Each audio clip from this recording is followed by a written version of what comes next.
Good evening friends, स्वागत है आपका मॉडर्न 24/7 पे। दोस्तों, आज 23 फरवरी को राजा महेंद्र प्रताप सिंह स्टेट यूनिवर्सिटी अलीगढ़, जिसका आज CDP का एग्ज़ाम था, पेपर एनालिसिस करेंगे। अगर आप चैनल पर नए हैं तो प्लीज़ चैनल को सब्सक्राइब कर लीजिए, लाइक कीजिए, शेयर कीजिए, कमेंट कीजिए, ताकि आपको आने वाली नेक्स्ट वीडियोस मिलती रहें। क्वेश्चन नंबर 1 है, निम्नलिखित में क्या किशोरों के संवेगात्मक पक्ष से संबंधित है? संवेगात्मक पक्ष पूछ रहा है इसमें, इमोशनल एस्पेक्ट। तो भोजन विकार नहीं होगा, सामाजिक अनुमोदन भी नहीं होगा, उत्तरदायित्व भी नहीं होगा। तो इसका राइट आंसर होगा ऑप्शन ड, दुश्चिंता। सही कथन चुनना है। समानता तथा समता एक ही है, सही है। समानता समता में निहित है, सही है। समता समानता में निहित है, सही है। तो उपयुक्त सभी सत्य होंगे। निम्नलिखित में कौन सीमांत समूह के बालकों से संबंधित नहीं है? तो राइट आंसर हो जाएगा एकल संतान। कोहलर वर्ग के नैतिक सिद्धांत के कितने स्तर हैं? तो 3 स्तर बताए हैं। राइट आंसर हो जाएगा ऑप्शन बी। किसने कहा है वातावरण वह बाहरी शक्ति है जो हमें प्रभावित करती है? तो ये कहा है रॉस महोदय ने। मैंने अभी कल परसों CDP का एक प्रैक्टिस सेट कराया था, उसमें ये क्वेश्चन भी दिया था। सबसे पहले नंबर पे यही क्वेश्चन था, और बाकी जो भी पेपर आया है तो थोड़ा इजी टू मॉडरेट है। 75 क्वेश्चन में से अगर आपको 50 करना है तो ये नहीं कह सकते कि मेरे चैनल पे जो OMR सब्जेक्ट्स की जो लिस्ट पड़ी है सब्जेक्ट वाइज, CDP हो गया, आपका कंटेम्प्रेरी हो गया, सारे सब्जेक्ट्स हैं। हाँ, ये योगा एजुकेशन और आपका फिजिकल एजुकेशन, वो एनवायरमेंटल स्टडीज़, ये नहीं है, क्योंकि ये सेकेंड ईयर में आने वाले सब्जेक्ट्स थे, जो कि इस बार से B.Ed फर्स्ट ईयर के फर्स्ट सेम में ही इनको इंक्लूड कर दिया गया है। बाकी आपके तीनों सब्जेक्ट्स की जो 3 सब्जेक्ट्स हैं, लैंग्वेज एक कौन सा है, लैंग्वेज एक्रोस करिकुलम, और आपका CDP जो तो हो गया आज, और आपका नेक्स्ट कौन सा है, हाँ नेक्स्ट जो आपका एग्जाम है वो है कंटेम्प्रेरी, समकालीन शिक्षा और भारत। उसका भी प्लेलिस्ट बना हुआ है, तो आप लोग वहाँ पे जाके देख सकते हैं। नेक्स्ट क्वेश्चन है विकास है, तो विकास हो जाएगा इसका राइट आंसर सी, वंशानुक्रम इनटू वातावरण। निम्न में से कौन सा अभिवृद्धि तथा विकास का सिद्धांत नहीं है? निरंतरता का सिद्धांत है, विकास क्रम का सिद्धांत है, एकीकरण का सिद्धांत है। राइट आंसर होगा लिंग का सिद्धांत। अंतः दर्शन विधि में निरीक्षण किया जाता है, अंतः शब्द ही अपना होता है, तो ये अपना स्वयं का। सहसावस्था की विशेषता नहीं है, शारीरिक विकास में तीव्रता। तो सहसावस्था में शारीरिक विकास में तीव्रता होती है, मानसिक विकास में तीव्रता, ये भी सही है, दूसरों पर निर्भर भी रहते हैं। नैतिकता नहीं होती सहसावस्था में। किसने कहा है किशोरावस्था बड़े संघर्ष, तनाव तथा तूफान तथा विरोध की अवस्था है? तो स्टैनली हॉल है इसका राइट आंसर। इन्होंने एडोलसेंस नामक पुस्तक भी लिखी है। शारीरिक विकास का क्षेत्र है स्नायु मंडल यानी nervous system, growth in muscles, endocrine glands. तो all of the above right answer हो जाएगा उपरोक्त सभी। संवेदना ज्ञान की पहली सीढ़ी है, तो इसका राइट आंसर हो जाएगा मानसिक विकास, mental development. Sensation is gateway of knowledge, this is called mental development. मनोसामाजिक विकास के सिद्धांत का प्रतिपादन किसने किया? एरिक्सन ने किया है। मेरे जितने भी सब्जेक्ट्स की प्लेलिस्ट बनी हुई है MCQ वाली, उसमें से 80% पेपर आपका आया हुआ है। अगर 75 क्वेश्चन है तो इसमें से 50 से 55 क्वेश्चन ऐसे हैं जो कि जो सब्जेक्ट्स की प्लेलिस्ट है उसमें जो OMR क्वेश्चन है उन्हीं में इंक्लूडेड क्वेश्चन है, वो इसमें पूछे गए हैं। इसलिए आप लोग जो सब्जेक्ट की प्लेलिस्ट बनी हुई है, जैसे कि आपका नेक्स्ट पेपर है कंटेम्प्रेरी इंडिया एजुकेशन, उसको आप देख लीजिए। 400 से 450 से 500 के करीब क्वेश्चन होंगे, 5 यूनिट हैं, आप लोग देख लीजिए। 5 यूनिट का मतलब आपका 2-2.5 घंटे में आप फिनिश कर सकते हैं। निम्नलिखित में से कौन सी अवस्था पियाजे के संज्ञानात्मक विकास के सिद्धांत की नहीं है? संवेदीगामक भी है, पूर्व संक्रिया अवस्था भी है, मूर्त संक्रिया भी है, तो ये तर्क संक्रिया अवस्था ये नहीं है आपका। तर्क वाला ये आपका नहीं है, तो राइट आंसर हो जाएगा ऑप्शन डी। कौन सी अवस्था भाषा विकास से विशेष संबंधित है? तो भाषा विकास से विशेष संबंधित है औपचारिक, फॉर्मल, ऑपरेशनल स्टेज। कोहलर वर्ग के नैतिक विकास के सिद्धांत में कितनी अवस्थाएं होती हैं? राइट आंसर हो जाएगा 6। अचेतन मस्तिष्क का प्रत्यय किसने दिया? राइट आंसर हो जाएगा सिगमंड फ्राइड। 10% चेतन मन होता है और 90% अचेतन मन। लिबिडो का संबंध है तो मनोलैंगिक विकास से संबंध है। जेडपीडी के प्रत्यय का संबंध है जोन ऑफ प्रॉक्सिमल डेवलपमेंट। ये क्वेश्चन आया नहीं लेकिन इसकी फुल फॉर्म मैंने कराई थी। तो ये प्रत्यय संबंध है लेव वाइगोत्स्की। किसने कहा है मनोविज्ञान मानव व्यवहार का धनात्मक विज्ञान है? राइट आंसर हो जाएगा वाटसन। जीवन का अनोखा काल किस अवस्था को कहा जाता है? अनोखा काल कहा जाता है बाल्यावस्था को, और कठिनतम अगर पूछता तो हो जाता आपका किशोर अवस्था। अनोखा पूछा है तो ये बाल्यावस्था के साथ जाएगा। एडोलसेंस पुस्तक के लेखक हैं तो स्टैनले हॉल। निम्न में से कौन सी किशोर अवस्था की विशेषता नहीं है? स्वतंत्रता और विद्रोह की भावना भी होती है, मानसिक विकास भी है, भावनात्मक स्थिरता भी होती है, समूह को महत्व। इसका राइट आंसर हो जाएगा समूह को महत्व, क्योंकि किशोरावस्था में घर वालों की बात न मानकर अपने संगी साथियों की बात मानी जाती है। लेकिन इसी से रिलेटेड एक क्वेश्चन आता है गैंग एज। जो गैंग एज होती है यानी टोली समूह, वो बाल्यावस्था का होता है। नेक्स्ट क्वेश्चन है निम्न में से कौन सी किशोरावस्था की शिक्षा की विशेषता है? संवेगात्मक विकास के लिए शिक्षा, सामाजिक संबंधों की शिक्षा और यौन शिक्षा। तो उपरोक्त सभी राइट आंसर हो जाएंगे। कैरियर गाइडेंस की आवश्यकता होती है किशोरों के लिए, बाल्यावस्था के लिए, शैशवावस्था के लिए, उपयुक्त सभी के लिए होती है। विकास की किस अवस्था में बुद्धि का अधिकतम विकास होता है? तो राइट आंसर हो जाएगा आपका बुद्धि का अधिकतम विकास होता है, तो राइट आंसर हो जाएगा किशोरावस्था का, किशोरावस्था में। वैसे तीव्र विकास तो शैशवावस्था में होता है, लेकिन अधिकतम अगर पूछ रहा है तो इसका किशोरावस्था के साथ जाएगा। क्रमिक विकास सिद्धांत का समर्थन किया है। क्रमिक विकास, देखिए क्रमिक विकास जो है, क्रमिक विकास जो दिया है ये आपका डार्विन है, चार्ल्स डार्विन। ठीक है, चार्ल्स डार्विन है, लेकिन समर्थन किसने किया है तो इसका थोड़ा कंफ्यूजन है। जर्सील्ड हो सकता है, मे बी, डाउट में है। राइट आंसर क्या है प्लीज कमेंट करके जरूर बताइए। किसने कहा है किशोरावस्था जीवन का सबसे कठिन काल है? तो ये किलपैट्रिक है। किलपैट्रिक गलत लिखा हुआ है, ये किलपैट्रिक होगा राइट आंसर। इन किलपैट्रिक का एक क्वेश्चन बहुत ही ज़्यादा पूछा जाता है, क्या बोलते हैं उसे, योजना, कौन सी पद्धति है वो, योजना पद्धति, शायद यही है, योजना पद्धति, किलपैट्रिक। चलिए नेक्स्ट देखते हैं, लेखन किसका उदाहरण है? तो लेखन फाइन मोटर स्किल है। फाइन मोटर स्किल यानी कि मांसपेशियों का ज़्यादा प्रयोग नहीं किया जाता, तो लेखन फाइन मोटर स्किल का है। ग्रॉस मोटर स्किल में तो ज़्यादा मसल्स का यूज़ किया जाता है, तो ये लेखन फाइन मोटर स्किल हो जाएगा। पेन पकड़ने में कोई ज़्यादा ताकत नहीं लगती है, इसलिए फाइन मोटर स्किल है। अगर आप जिम वगैरह कर रहे हैं तो मांसपेशियाँ ज़्यादा यूज करनी पड़ती हैं, तो वो ग्रॉस मोटर स्किल हो जाएगा। तो ये इसका राइट आंसर है, लेखन किसका उदाहरण है? तो ये फाइन मोटर स्किल। निम्न में से कौन भावात्मक बुद्धि से संबंधित है? तो हावर्ड गार्डनर। सामाजिक संबंधों का जाल है तो मैकाइवर तथा पेज, ये भी मैंने कराया था अभी आपको 2 दिन पहले।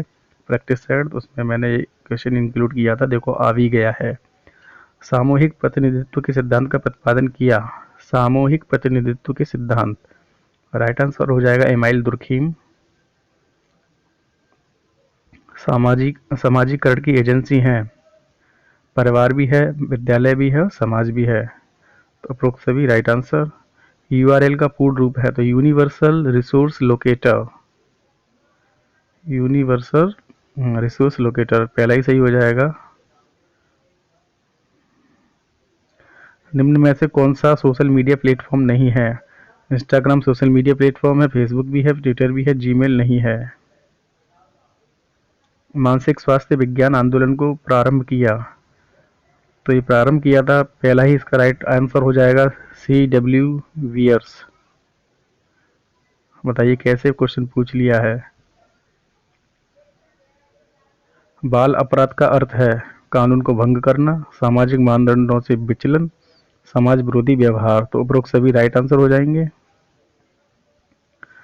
निम्न में से कौन सी तनाव को कम करने की विधि नहीं है? तो बाधा का जैसे कि बाधा है तो आपका उसे अगर निराकरण कर देंगे तो कम हो जाएगा तनाव। अन्य उपायों की खोज भी कर सकते हैं, जिससे कि तनाव को कम करने के लिए अन्य उपाय हो तो वो भी ठीक है। और आपका अन्य लक्ष्यों का प्रतिस्थापन, तो ये भी ठीक है, लेकिन क्रोध तथा कुंठा जो है यही राइट आंसर हो जाएगा, क्रोध तथा कुंठा।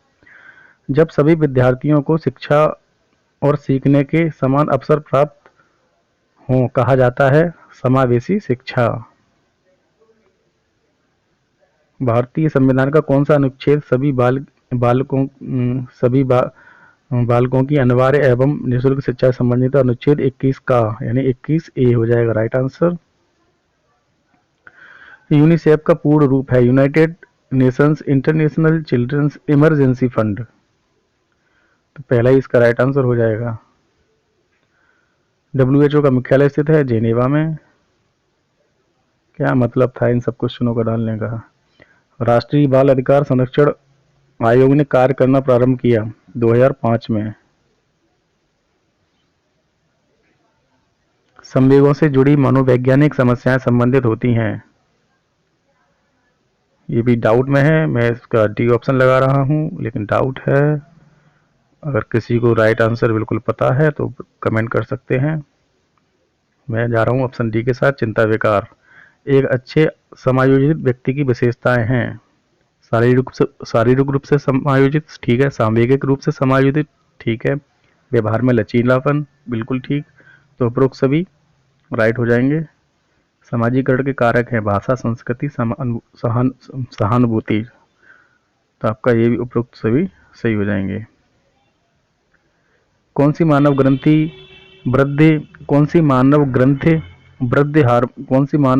वृद्धि हार्मोन उत्पादित करती है?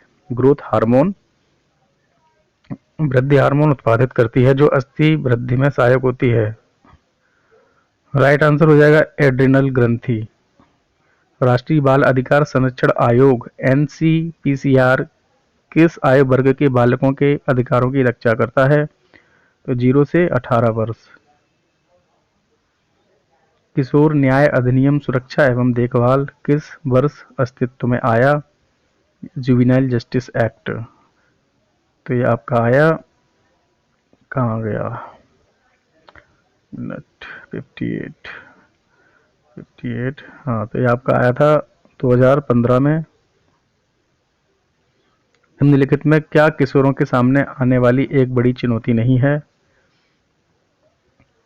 बाल अपराध, मादक पदार्थों का सेवन, खाने का विकार या असुरक्षा तथा निर्भरता, यानी क्या किशोरों के सामने आने वाली एक बड़ी चुनौती नहीं है? हाँ, बाल अपराध हो जाएगा, मादक पदार्थ का सेवन भी हो जाएगा, खाने के विकार हो जाएंगे, यानी कुछ भी खाते हैं उल्टा सीधा, मादक पदार्थों के आदी भी हो जाते हैं, इस एज में बाल अपराधी भी बनते हैं, तो ये असुरक्षा तथा निर्भरता यही सही हो जाएगा आपका। आक्रामक प्रवृत्ति के बालक को खेलों की ओर अग्रसर करना उदाहरण है शोधन का। अपने समूह के द्वारा स्वीकृत बातों को आदर्श मानने की प्रवृत्ति किस अवस्था में पाई जाती है? अपने समूह के द्वारा स्वीकृत बातों को आदर्श मानने की प्रवृत्ति किस अवस्था में पाई जाती है? ये पाई जाती है आपकी किशोरा अपने समूह के द्वारा। हाँ, तो ये आपका हो जाएगा एक्सेप्ट व्यूज, ये आपका हो जाएगा बाल्यावस्था। अच्छा अच्छा अच्छा, किशोरावस्था हो जाएगा इसका। अपने समूह के द्वारा स्वीकृत बातों को आदर्श मानने की प्रवृत्ति किस अवस्था में पाई जाती है? तो किशोरावस्था। बालक के समाजीकरण हेतु औपचारिक साधन है। औपचारिक, अनौपचारिक नहीं पूछ रहा है, औपचारिक पूछ रहा है, तो औपचारिक जाएगा विद्यालय के साथ। मैकडूगल द्वारा प्रवृत्तियों पर आधारित कितने संवेगों का? तो ये मैंने देखो कराया था, ये भी क्वेश्चन आया है। 14 हो जाएगा राइट आंसर, 14 संवेग। फ्रायड के विचार में किसी व्यक्तित्व को सर्वाधिक प्रभावित करता है? ये भी डाउट में है थोड़ा, अचेतन के साथ जा रहे हैं। कमेंट सेक्शन में बताइए इसका क्या होगा। लड़कियों के पिता प्रेम को लड़कियों के पिता प्रेम को फ्रायड ने क्या माना है? लड़कियों का, तो ये हो जाएगा इलेक्ट्रा ग्रंथि। मस्तकाधूम की क्रम में विकास होता है सिर से पैर की ओर। पेपर ऐसा आया है, ऐसे लग रहा है जैसे कि सीटेट का एग्जाम चल रहा है और ये क्वेश्चन आ रहे हैं। टोली अवस्था संबंधित है, टोली अवस्था गैंग एज बाल्यावस्था से संबंधित है। क्रियात्मक विकास का तात्पर्य है, तो मांसपेशियों एवं तंत्रिकाओं पर नियंत्रण, संवेगों पर नियंत्रण, मानसिक क्रियाओं पर नियंत्रण। तो प्रयोग सभी हो जाएगा राइट आंसर। नेक्स्ट है बालक की वृद्धि एवं विकास के अध्ययन की सर्वश्रेष्ठ विधि है। राइट आंसर हो जाएगा इसका विकासात्मक विधि।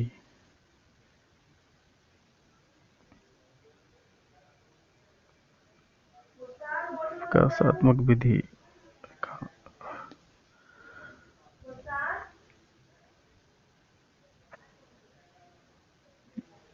राइट आंसर हो जाएगा विकासात्मक विधि। विकास एक कभी न समाप्त होने वाली प्रक्रिया है। यह कथन किस विकास के सिद्धांत से संबंधित है? तो ये सिद्धांत है आपका प्रिंसिपल ऑफ कंटिन्यूटी यानी निरंतरता का सिद्धांत। बालक की वृद्धि मुख्य रूप से संबंधित है सामाजिक विकास से, सांवेगिक विकास से, शारीरिक विकास से या नैतिक विकास से। बालक की वृद्धि, तो यह आपका फिजिकल डेवलपमेंट यानी शारीरिक विकास से। निम्नलिखित कथनों में कौन सा सत्य नहीं है? वृद्धि एक जैविक प्रक्रिया है, सही है। विकास केवल परिमाणात्मक प्रक्रिया है, ये गलत है। विकास एक जीवन पर्यंत चलने वाली प्रक्रिया, सही है। वृद्धि विकास में ही निहित होती है, ये भी सही है। तो आपका राइट आंसर हो जाएगा ऑप्शन बी। बालक के विकास पर किसका सर्वाधिक प्रभाव पड़ता है? सर्वाधिक, तो ये राइट आंसर होगा परिवार। एरिक्सन के अनुसार बालक सर्वप्रथम किस मनोवैज्ञानिक संकट का सामना करता है? राइट आंसर हो जाएगा ट्रस्ट बीच मिसट्रस्ट, विश्वास बनाम अविश्वास। वातावरण में उपस्थित वह तत्व जो प्राणी को अनुक्रिया करने को बाध्य करता है कहलाता है अनुकूलन। कोहलर वर्ग के नैतिक सिद्धांत का उच्चतम सोपान कौन सा है? तो ये हो जाएगा आपका यूनिवर्सल एथिकल प्रिंसिपल ओरिएंटेशन, सार्वभौमिक नैतिक सिद्धांत अभिमुखता। पियाजे के संज्ञानात्मक विकास सिद्धांत के अनुसार बालक में किस अवस्था में तार्किक एवं अमूर्त चिंतन उत्पन्न हो जाता है? राइट आंसर हो जाएगा फॉर्मल ऑपरेशनल स्टेज।